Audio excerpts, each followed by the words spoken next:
मनोज जी, आपका स्वागत है। मैं मनोज जी के पास आती हूँ, फिर आप दोनों के पास आऊंगी।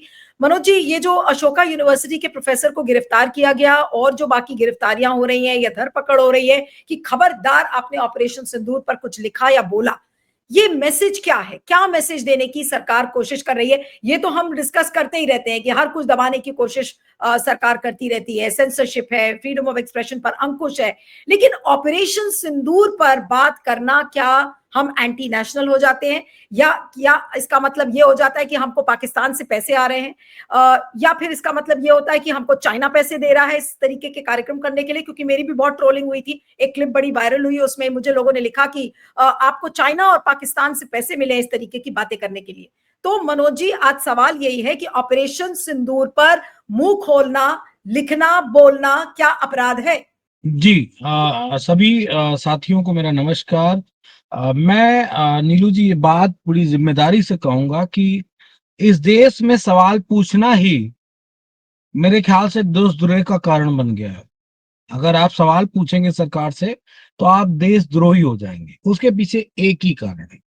मैं जल्दबाजी में मेरे मन में विचार आया तो मैं बहुत कुछ बना नहीं पाया, लेकिन जो भारत का संविधान है उसकी उद्देशिका जो है, जो हम पढ़ते हैं, हम भारत के लोग, भारत को एक संपूर्ण प्रभुत्व संपन्न समाजवादी पंथ निरपेक्ष लोकतंत्रात्मक गणराज्य बनाने के लिए तथा उसके समस्त नागरिकों को सामाजिक आर्थिक और राजनीतिक न्याय विचार अभिव्यक्ति विश्वास धर्म और उपासना की स्वतंत्रता प्रतिष्ठा और अवसर की समानता प्राप्त करने के लिए तथा उन सब में व्यक्ति की गरिमा और राष्ट्र की एकता और अखंडता सुनिश्चित करने वाली बंधुता बढ़ाने के लिए दृढ़ संकल्प होकर अपनी इस संविधान सभा में आज तारीख 26 नवंबर 1949 ईस्वी को दो द्वारा इस संविधान को अंगीकृत अधिनियमित और आज समर्पित करते हैं। ये हमारे संविधान की प्रस्तावना है। आरएसएस में ये नहीं है। दो लाइनें कह दे रहा हूं, समझ जाएंगे। हम आरएसएस के लोग भारत को एक पूर्ण रूप से पाखंडवादी, समाजवादी तो हो नहीं सकते हैं, धर्मनिरपेक्ष, पंथ निरपेक्ष नहीं और धार्मिक रूप से राजतंत्रात्मक गणराज्य बनाने के लिए इनके समस्त कार्यकर्ता पूर्ण रूप से लगे हुए। मेरी आरएसएस की जो संवैधानिक व्यवस्था है उसका ये मतलब। तो सवाल की जगह कहां है? जब राजतंत्रात्मक व्यवस्था है तो सवाल कैसे कोई पूछेगा? हाँ, कोई प्रोफेसर अगर कोई सवाल किसी चीज पे पूछ लेगा तो उस पे निश्चित तौर पे बातें आ जाएंगी। किसी मंत्री के द्वारा ये कह दिया जाएगा कि अमुक कर्नल जो है वो आतंकवादियों की बहन है, ये कह दिया जाएगा। और इस देश का बड़ा मैं क्या शब्द किस पालिका को क्या कह दूं? न्यायपालिका पे सवाल उठाऊं या कार्यपालिका पे सवाल उठाऊं या मीडिया पे सवाल उठाऊं? क्या कर रहे हैं लोग? लोग कुछ भी कह दे रहे हैं और अगर किसी ने सरकार से सवाल पूछ लिया तो उस पर मुकदमा लगा के जेल चले जाएंगे। मैं इसका भुक्तभोगी बैठा हूं। अभी जेल नहीं जाना पड़ा, चला जाऊंगा। जैसे हमारे आईजी साहब कई बार हुआ है, इनको लगातार मुकदमा करके भेज देते हैं। वैसे माफ करिएगा, गलत शब्द मैंने बोला, जबरिया रिटायर्ड आईजी साहब, जबरिया रिटायर्ड, वो शब्द मैं भूल गया था। चूंकि आपने उसको नेम प्लेट किया है तो मुझे ये मेरा धर्म है कि मैं उसको वैसे ही बताऊं। तो मेरे ऊपर मुकदमा लगा दिया। अमर उजाला का प्रोग्राम था और राष्ट्रीय अध्यक्ष जी के कार्यक्रम में विघ्न बाधा डालने कोई दैत्य रूपी बीजेपी का व्यक्ति आ गया। माफ करिएगा, हो सकता है मेरे इस शब्द से आपके भी चैनल पे कोई असर पड़ जाए, क्योंकि मैं जब जिस चैनल पे मैं कुछ बोल देता हूँ उस पे बैन करा देते हैं। ये बात मैं रियल में मैं भी परेशान हूँ। मैं जिस यूट्यूब पे बीजेपी से सख्त सवाल पूछ लेता हूँ वो यूट्यूब अपलोडिंग उसका लोडिंग बंद हो जाता है। तो मैं तो बड़ा सोच समझ के बोलना पड़ता है मुझे कि मैं क्या कह दूंगा, और सब संवैधानिक दायरे में बात करता हूँ, कोई अनर्गल प्रलाप नहीं करता मैं। तो उन प्रोफेसर साहब को इसीलिए जेल जाना पड़ा कि एक व्यक्ति कैसे कोई सरकार से सवाल पूछ। अरे मीडिया नहीं पूछ रही, आज तक नहीं पूछ रहा है, एबीपी नहीं पूछ रहा है, एनडीटीवी नहीं पूछ रहा है, कोई चैनल नहीं पूछ रहा है, और एक प्रोफेसर सवाल पूछ लेगा सरकार से, कैसे हो सकता है? ना, इतना पैसा, ढेर सारा पैसा मीडिया को इसीलिए तो दे रहे हैं अमित शाह मोदी जी कि सवाल नहीं पूछना है। सवाल किससे पूछना है?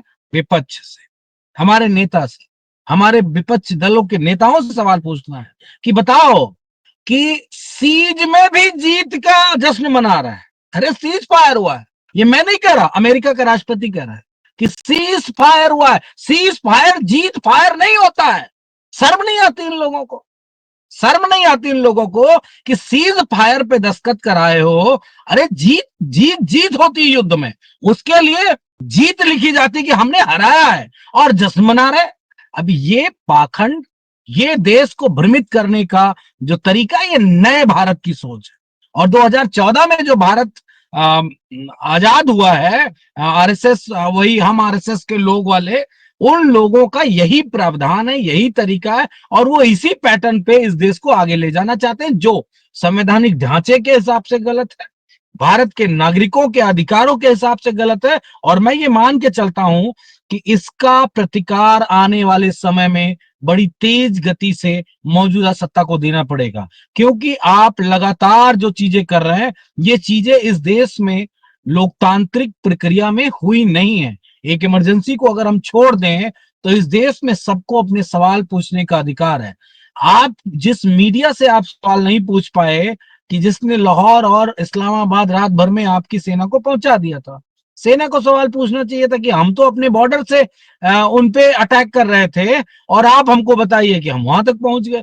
तो ये मुख्य मुख्य सवालों से ध्यान भटकाने के लिए कोई प्रोफेसर साहब को और तमाम सारे राजनीतिक दलों को इस तरह की चीजें झेलनी पड़ेंगी, कहनी पड़ेंगी। लेकिन हम ये मान कर चलते हैं कि जो हमारे न्यायपालिका में बैठे न्यायाधीश हैं, वो उन लोगों के लिए जरूर एक रक्षा कवच बन के आएंगे, नीलू जी, और उनको जो उनके साथ अन्याय हुआ है, उस अन्याय के खिलाफ उनको अधिकार देंगे, उनकी रक्षा करेंगे, उनका संरक्षण करेंगे। ऐसा मैं मान के चलता हूँ। और इस सरकार से मैं यही उम्मीद कर सकता हूँ कि आने वाले दिनों में, ये मेरी बात थोड़ा सा व्यंग्यात्मक है और लोगों के लिए सचेत करने वाली है, आने वाले समय में और भी ज्यादा तेज प्रक्रियाएं देखने को मिलेंगी आपके सवालों पे, मेरे जवाब पे, और हमारे कोई जितने भी साथी हैं इस पैनल में बैठे, उन सब की प्रतिक्रिया पे सरकार सख्त से सख्त रुख अपनाने के लिए तैयार बैठी है। जी ठीक है, मैं मनोज जी के पास आती हूँ 1 मिनट में। मनोज जी क्या कहेंगे अंत में इस पूरे प्रकरण पर, और फिर मैं सिंह साहब के पास आऊंगी। जी मनोज जी। देखिए, मैं इतना जानता हूं कि प्रोफेसर महमूदाबाद हो या इस देश की तमाम सारी वो आवाजें हों जो सरकार से सवाल पूछती है, उन पे कार्रवाइयां होती है। नेक्स्ट कौन है, उसको डरने की आवश्यकता नहीं। जिसपे सरकार ने कार्रवाई कर दी, मुकदमा लिख दिया, जेल भेज दिया, इस सरकार की मंशा यह है कि फिर कोई आवाज या कोई कोई सवाल पूछता नजर ना आए।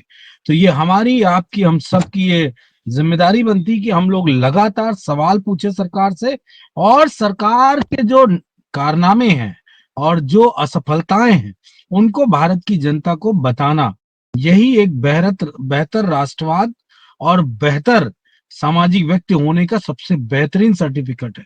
इससे अच्छा दूसरा कोई नहीं। और हमारे पुरखों ने, मैं ये बात लगातार कहता हूँ टीवी चैनल्स पे और आप लोगों के साथ विमर्श में, कि हमारे पुरखों ने हमें एक ऐसा भारत दिया है जहां हम अपने अधिकारों के साथ लोगों से सवाल पूछ सकते हैं। तो कम से कम उस धारा को, उस सिस्टम को मजबूत करना हमारा धर्म है। न फिर आने वाले समय में हमारी पीढ़ियां लोगों से सवाल, सरकारों से सवाल भी नहीं पूछ पाएंगी, और उनकी, जैसे बिल्कुल कहते हैं ना, अभ्यास खत्म हो जाएगा, प्रैक्टिस खत्म हो जाएगी। और सरकार मौजूदा यही चाहती है, हम किसी एक पर्टिकुलर व्यक्ति को केंद्रित करके अगर कोई बात कहेंगे, तो वो सारा जो हमारा विमर्श है वो छोटा हो जाएगा। मैं तो बिल्कुल इतना बिल्कुल। मानता हूं कि सरकार को बड़े पैमाने पर विपक्ष के सवालों का जवाब देने के लिए तैयार रहना चाहिए, क्योंकि विपक्ष शांत नहीं बैठेगा। आप एक प्रोफेसर को जेल भेजोगे, 10 सवाल फिर तैयार है। जी बिल्कुल